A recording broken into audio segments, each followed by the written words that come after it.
नमस्कार दोस्तों, पार्ट 2 में आपका स्वागत है जिसमें हम जो है अमीन पटवारी का सामान्य ज्ञान का पोर्शन देख रहे हैं और इसमें जो है हम देख रहे हैं भारतीय राजनीतिक व्यवस्था एवं संविधान पहला भाग। तो इसमें मुख्य मुख्य जो है संवैधानिक प्रावधान इसके बारे में आज हम देखने वाले हैं और चलिए अब इसको जो है हम शुरू करते हैं।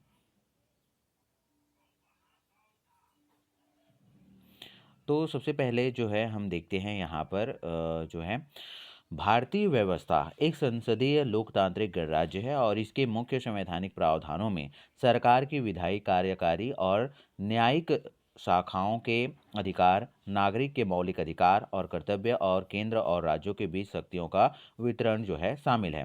वितरण जो है शामिल है। राष्ट्रपति राज्य के प्रमुख होते हैं। राष्ट्रपति क्या होते हैं? राज्य के प्रमुख होते हैं और प्रधानमंत्री सरकार के प्रमुख होते हैं। जबकि मंत्रिपरिषद जो होता है राष्ट्रपति को सलाह देती है और सामूहिक रूप से लोकसभा के प्रति जवाबदेही होती है। संविधान संगठनात्मक और एकात्मक दोनों विशेषताओं को जोड़ता है और जिसमें आपातकाल के दौरान एकात्मकता बढ़ जाती है। मुख्य संवैधानिक प्रावधान के बारे में देख लेते हैं।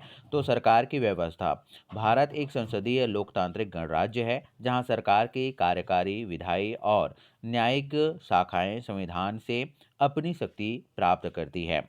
देखिए, न्यायिक शाखाएं जो है संविधान से क्या करती है? अपनी शक्ति प्राप्त करती है। अब देखते हैं कार्यपालिका। कार्यपालिका क्या है?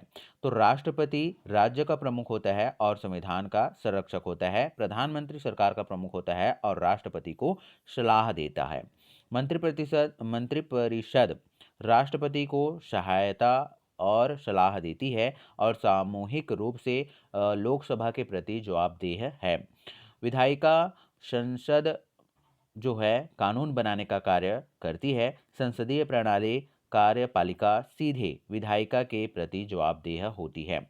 न्यायपालिका सर्वोच्च न्यायालय न्यायिक व्यवस्था का शीर्ष न्यायालय है जो संवैधानिक गतिरोधों को दूर करने में मध्यस्थ की भूमिका निभाता है। सर्वोच्च न्यायालय क्या है? न्यायिक व्यवस्था का शीर्ष न्यायालय है जो संवैधानिक गतिरोधों को दूर करने में मध्यस्थ की भूमिका निभाता है। आगे देखते हैं संगठनात्मक एवं एकात्मक क्या है? स्वरूप। संगठनात्मक एवं एकात्मक स्वरूप। तो संघात्मक का मतलब क्या है? केंद्र और राज्यों के बीच शक्तियों का स्पष्ट विभाजन। एकात्मक का क्या मतलब है? एकात्मक का मतलब है इकहरी नागरिकता, इकहरी न्यायपालिका और आपातकालीन प्रावधान जैसे एकात्मक विशेषताएं भी हैं। मौलिक अधिकार और कर्तव्य। इससे हमारा मतलब ये है कि संविधान जो है नागरिकों को मौलिक अधिकार देता है जैसे कि धर्म, मूल, वंश, जाति, लिंग तथा जन्म स्थान के आधार पर भेदभाव का निषेध। संविधान के अनुच्छेद जो है 60 के तहत संविधान और कानून को जो है संरक्षित, सुरक्षित और बचाव करने का कर्तव्य है। संविधान के अनुच्छेद 60 के तहत संविधान और कानून को संरक्षित, सुरक्षित और बचाव करने का कर्तव्य है। आगे हम देखते हैं अनुसूचियां। अनुसूचियां क्या है? सातवीं अनुसूची केंद्र और राज्यों के बीच विषयों के वितरण से संबंधित है। संघ, राज्य और समवर्ती सूची। आठवीं अनुसूची भाषाओं से संबंधित है जिसमें 22 भाषाओं का उल्लेख है। 10वीं अनुसूची दल बदल विरोधी कानून से संबंधित है। अन्य प्रावधान में अनुच्छेद 3 है जिसमें संसद को नए राज्यों के निर्माण, मौजूदा राज्यों के क्षेत्र, सीमाओं या नामों में परिवर्तन की शक्ति देता है। ये कौन है? अनुच्छेद 3। आगे हम देखते हैं मुख्य संवैधानिक प्रावधान के बारे में और भी डिटेल में। तो यहाँ मुख्य संवैधानिक प्रावधान में मौलिक अधिकार जैसे कि धर्म की स्वतंत्रता, भेदभाव का निषेध, राज्य के नीति निर्देशक तत्व जैसे बच्चों की निःशुल्क शिक्षा, है ना, मौलिक कर्तव्य जैसे संविधान का सम्मान और संघ की राजभाषा हिंदी शामिल है। इसके अतिरिक्त जो है संविधान के राज्यपाल की भूमिका, सरकारी समितियों के प्रावधान और विशेष क्षेत्रों के लिए प्रावधान भी शामिल हैं। तो ये है हमारे जो है मुख्य संवैधानिक प्रावधान जिसमें मौलिक अधिकार है ना, जैसे कि धर्म की स्वतंत्रता, भेदभाव का निषेध, राज्य के नीति निर्देशक तत्व जैसे बच्चों की निःशुल्क शिक्षा, मौलिक कर्तव्य, संविधान का सम्मान और संघ की राजभाषा हिंदी वगैरह जो है ये शामिल है। और इसके अतिरिक्त जो है संविधान में राज्यपाल की भूमिका, सरकारी समितियों के प्रावधान और विशेष क्षेत्रों के लिए प्रावधान भी शामिल हैं। तो ये हमारे मुख्य संवैधानिक प्रावधान। आगे हम देखते हैं मुख्य संवैधानिक प्रावधान में और क्या है।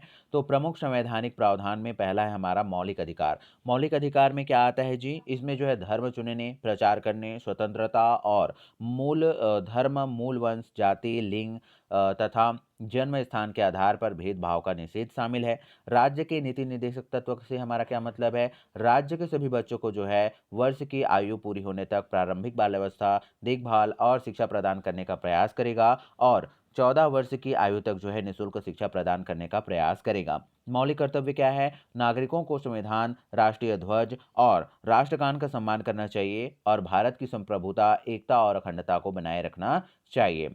आगे हम देखते हैं मुख्य संवैधानिक प्रावधान में संघ की राजभाषा। संघ की राजभाषा राजभाषा हिंदी और लिपि देवनागरी है और सरकारी कामकाज के लिए हिंदी के साथ साथ अंग्रेजी का भी प्रयोग किया जा सकता है। राज्यपाल की भूमिका, प्रत्येक राज्य के लिए एक राज्यपाल होगा जो राज्य की कार्यपालिका शक्ति का प्रयोग करेगा।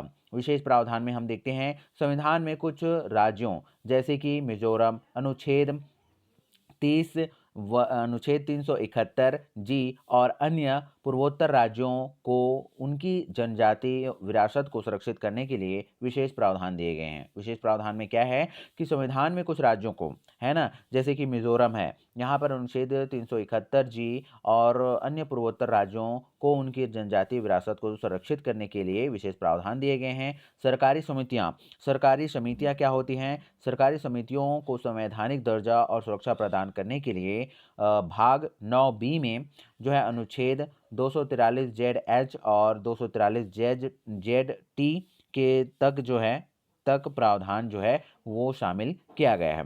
तो इस प्रकार से हमने देख लिया जो है मुख्य संवैधानिक प्रावधान के बारे में। आगे हम क्विक रिवीजन करेंगे